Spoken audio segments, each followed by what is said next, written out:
आज मैं आपको माइक्रोसॉफ्ट वर्ड के अंदर 7 टेक्स्ट फॉर्मेटिंग फीचर्स के बारे में बताऊंगा। टेक्स्ट को फॉर्मेटिंग करने के लिए जो जो ऑप्शन की आवश्यकता होती है वो 7 ऐसे इम्पॉर्टेंट फीचर्स हैं टेक्स्ट फॉर्मेटिंग के लिए। और ये जो फीचर्स हैं ये सभी जितने भी माइक्रोसॉफ्ट वर्ड हैं, चाहे वो माइक्रोसॉफ्ट वर्ड 2007 हो या 10 हो 16 हो, सब में वो अवेलेबल है, सब में आपको मिलेंगे। अब चलिए जानते हैं कि 7 ऐसे कौन से टेक्स्ट फॉर्मेटिंग फीचर्स हैं माइक्रोसॉफ्ट वर्ड के अंदर। फ़िलहाल मैं माइक्रोसॉफ्ट वर्ड 2007 का यूज़ कर रहा हूँ। तो देखिए यहाँ पे माइक्रोसॉफ्ट वर्ड 2007 के अंदर होम टैब पे जब हम लोग क्लिक करते हैं तो फ़ॉन्ट का एक ग्रुप होता है। तो यहीं से हम लोग टेक्स्ट का फॉर्मेटिंग वगैरह टेक्स्ट फॉर्मेटिंग हम लोग कर सकते हैं। यहाँ बहुत सारे ऑप्शन दिए हुए हैं, जैसे यहाँ पे अभी मैं करके दिखाता हूँ आपको। तो यहाँ पे जो पहला टेक्स्ट फॉर्मेटिंग फ़ीचर है वो है आपका फ़ॉन्ट है। अब यहाँ पे देखिएगा, यहाँ पे देखिए मेरा पैराग्राफ यहाँ पे पहले से मैंने एग्जांपल के तौर पे लिख रखे हैं। अब यहाँ पे जो फ़ॉन्ट है देख सकते हैं, यहाँ पे जो फ़ॉन्ट मैंने यूज़ किया है उसके बारे में यहाँ पे दिया हुआ है, कैलिबरी फ़ॉन्ट है। तो सबसे पहला जो टेक्स्ट फॉर्मेटिंग फ़ीचर आता है वो होता है फ़ॉन्ट। तो यहाँ पे अलग अलग फ़ॉन्ट्स दिए हुए हैं, यहाँ पे इसके डाउन बटन पे क्लिक करेंगे तो अलग अलग यहाँ पे देखिए अलग अलग फ़ॉन्ट्स दिए हुए हैं। तो यहाँ से हम लोग फ़ॉन्ट वगैरह भी चेंज कर सकते हैं। तो यहाँ पे देखिए फ़ॉन्ट चेंज हो गया। दूसरा जो फीचर है वो है फ़ॉन्ट का साइज़ है।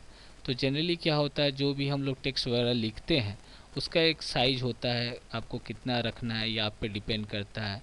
तो यहाँ पे देखिए फ़िलहाल यहाँ पे बाय डिफ़ॉल्ट 11 दिया है फ़ॉन्ट, तो हम लोगों ने यहाँ से चेंज कर लिया। ये पहला फ़ीचर है। दूसरा फ़ीचर है आपका साइज़ का। तो यहाँ से आपको कितना साइज़ रखना है उस टेक्स्ट को आपको सेलेक्ट करना होता है, चाहे वो सेंटेंस हो वर्ड हो। अब यहाँ से हम लोग फॉर्मेटिंग, तो यहाँ से हम लोगों ने फ़ॉन्ट तो हम लोगों ने चेंज कर दिया। अब दूसरा आता है साइज़। तो साइज़ आप यहाँ से भी, ये ड्रॉप डाउन लिस्ट है, यहाँ से भी हम लोग कर सकते हैं। तो ये साइज़ चेंज हो गया। तो ये साइज़ यहाँ से भी कर सकते हैं और ये फीचर यहाँ पे भी दिया हुआ है, देख सकते हो ग्रो फॉन्ट है, इसे बढ़ा सकते हैं।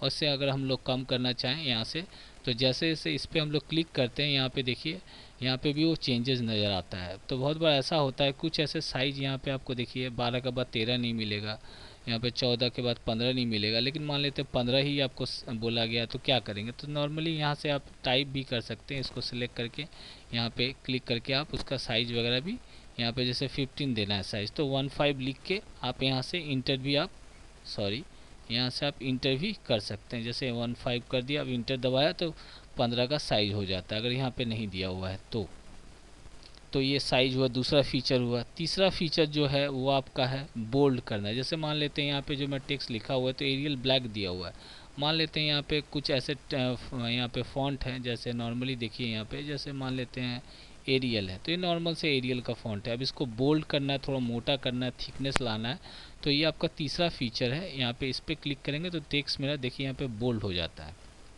यहाँ पे देख सकते हैं।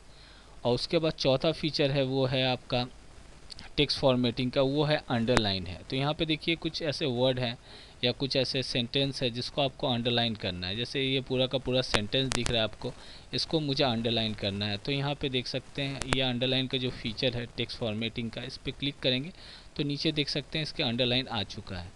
यहाँ पे अगर उसको हटाना है, रिमूव करना है, तो इसे सिलेक्ट करके हम लोग यहाँ से भी इसको अंडरलाइन कर सकते हैं। अब यहाँ पे देखिए बोल्ड किया हुआ, इसको अगर हटाना है तो बोल्ड भी हटा सकते हैं। मतलब लाने के लिए भी इसी पे क्लिक करते हैं, हटाने के लिए, रिमूव करने के लिए भी इसी का हम लोग इस्तेमाल करते हैं। तो ये हुआ आपका आपका तीसरा चौथा फीचर। अब आगे बढ़ते हैं। अब इसके बाद आता है टेक्स्ट फॉर्मेटिंग में आपका कलर करना।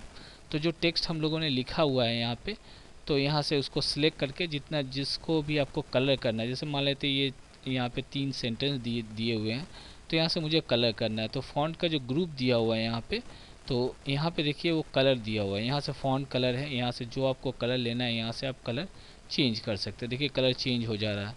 अब मान लेते मुझे इसमें से कोई कलर पसंद नहीं आया, जैसे यहाँ पे कुछ कलर दिए हुए हैं, जैसे ये कलर दिया हुआ है। अब यहाँ से कुछ एक्स्ट्रा आपको अगर कलर बनाना है यहाँ पे, तो मोर कलर्स पे क्लिक कीजिएगा तो कलर का इस तरह का पैलेट खुलता है। अगर मान लेते ब्लू लेना है तो यहाँ से ब्लू सेलेक्ट कर लीजिए कलर, तो देखिए टेक्स्ट मेरा ब्लू कलर का, ये ब्लू कलर में फॉर्मेट हो चुका है।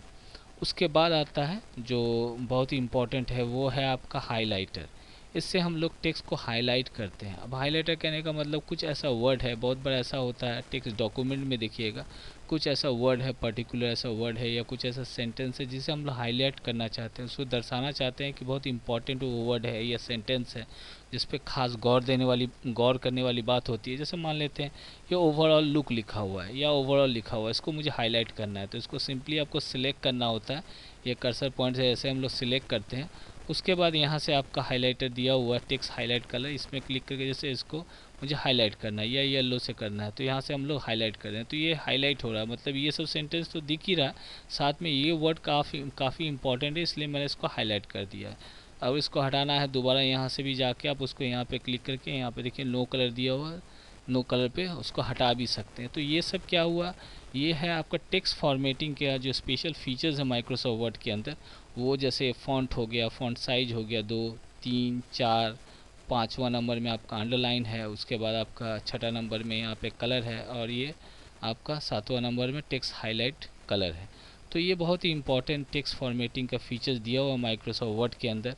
तो आपके पास जो भी माइक्रोसॉफ्ट का वर्जन है सब में ये फीचर दिया है। यहाँ पे फ़ॉन्ट का ग्रुप दिया हुआ देख सकते हैं, और अगर यहाँ से कुछ चेंजेस नहीं करना चाहते हैं या करना चाहते हैं तो यहाँ पे देखिए टेक्स्ट का, यहाँ पे फ़ॉन्ट का एक यहाँ पे डायलॉग बॉक्स, यहाँ पे इस डायलॉग का यहाँ पे अगर क्लिक करते हैं फ़ॉन्ट का डायलॉग बॉक्स के लिए यहाँ बटन दिया हुआ, इस पर क्लिक करेंगे तो एक अलग सा फ़ॉन्ट का यहाँ पे देख सकते हैं डायलॉग बॉक्स आता है। अब यहाँ से भी जो हम लोगों ने किया हुआ है, जो यहाँ पे ऑलरेडी एक्टिवेट है, यहाँ से देख सकते हैं फ़ॉन्ट के बॉक्स में, देखिए वो सब कुछ यहाँ पे आपको उसके बारे में जानकारी मिल जाता है। यहाँ पे फ़ॉन्ट कौन सा यूज़ किया, एरियल, तो यहाँ भी एरियल, बोल्ड है, बोल्ड हाईलाइटेड है, इसका मतलब ये ऑन है, तो यहाँ पे बोल्ड किया हुआ, साइज जो है वो यहाँ पे आपको दिखेगा इस जगह पे, फ़ॉन्ट का कलर यहाँ पे दिख रहा है। जो आप काम करते हैं, जो मैंने टेक्स्ट को फॉर्मेटिंग के लिए यूज़ किया जाता है वो सब आपको यहाँ पे देखने को मिलता है। तो यहाँ से भी आप चेंजेस वगैरह भी कर सकते हैं। तो आई होप आपको समझ में आ गया कि 7 जो खास टेक्स्ट फॉर्मेटिंग का फीचर्स है माइक्रोसॉफ्ट वर्ड के अंदर, ये सब आपका फ़ॉन्ट हुआ, फ़ॉन्ट का साइज हुआ, बोल्ड हुआ, इटैलिक हुआ, अंडरलाइन हुआ, और आपका हाईलाइट और कलर, इसको बोलते हैं टेक्स्ट फॉर्मेटिंग माइक्रोसॉफ्ट वर्ड के अंदर। और भी कुछ जानना है माइक्रोसॉफ्ट वर्ड से रिलेटेड तो प्लीज़ कमेंट कीजिएगा, और मेरा वीडियो देखने के लिए बहुत बहुत धन्यवाद।